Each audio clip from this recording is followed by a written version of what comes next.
ఇతనికి ఆయన తాలూకా కేడర్ మీద అనంతమైనటువంటి ప్రేమ ఉంటుంది. ఆ అనంతమైన ప్రేమలో కూడా అనంతబాబు గారు ఒకరు ఉన్నారు. ఎందుకనంటే ఎమ్మెల్సీగా ఆయన మాతో పాటు కౌన్సిల్ కి వస్తూ ఉంటే నిజంగా సభ్య సమాజంలో పుట్టిన ఒక మహిళగా తలదించుకొని సిగ్గుపడ్డాం అందరం. ఆయన వచ్చి ఆయన చట్టాలు చేస్తారా, ఆయన నీతులు చెప్తాడా, ఆయన అక్కడికి వచ్చి ధర్నాలు చేస్తాడా, ఆయన అక్కడికి వచ్చి ప్రకార్డులు పట్టుకుంటాడా? ఇది జగన్మోహన్ రెడ్డి చూస్తూ ఊరుకుంటాడంటే అంటే నీ తాలూకా ఉద్దేశం ఏంటి? ఎవరినైనా చంపు, ఎవరినైనా దోచుకో, ఎవరిని అలాగే దాచుకో, ఇదే మన తాలూకా సిద్ధాంతం, మనది గొడ్డల పార్టీ, మనం ఇలాగే ఉండాలని చెప్పటమా? ఇవేనా నీతులు చెప్పటం?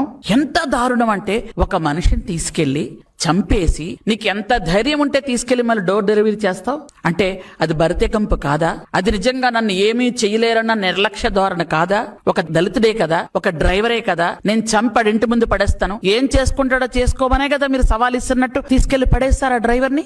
ఆ తల్లిదండ్రులు బాధపడితే ఎక్కడో చచ్చిపోతే తీసుకొచ్చి మీకు నేను సాయం చేశానని మళ్ళీ వాళ్ళ దగ్గర మాట్లాడతారా? ఎంత దారుణం అండి. ఈ రోజు చూసుకున్నట్టయితే అతని మీద 31 గాయాలున్నాయి. ఆ ఒంటి మీద ఒక 3 గాయాలు లోతుగా ఉన్నాయి. ఆయన భుజం మీద గోళ్లతో గీకేసినటువంటి గీర్లున్నాయి. చూసుకున్నట్టయితే ఆ ధర్మపత్ని కూడా సహకరించింది అంటే ఏమనాలి అసలు? ఎక్కడైనా ఈ దారుణం ఉందా?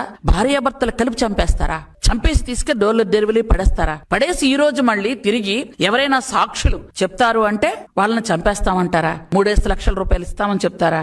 మీరు మాకు వ్యతిరేకంగా సాక్ష్యం చెప్తే భూమి మీద ఉండరు అని బెదిరిస్తారా?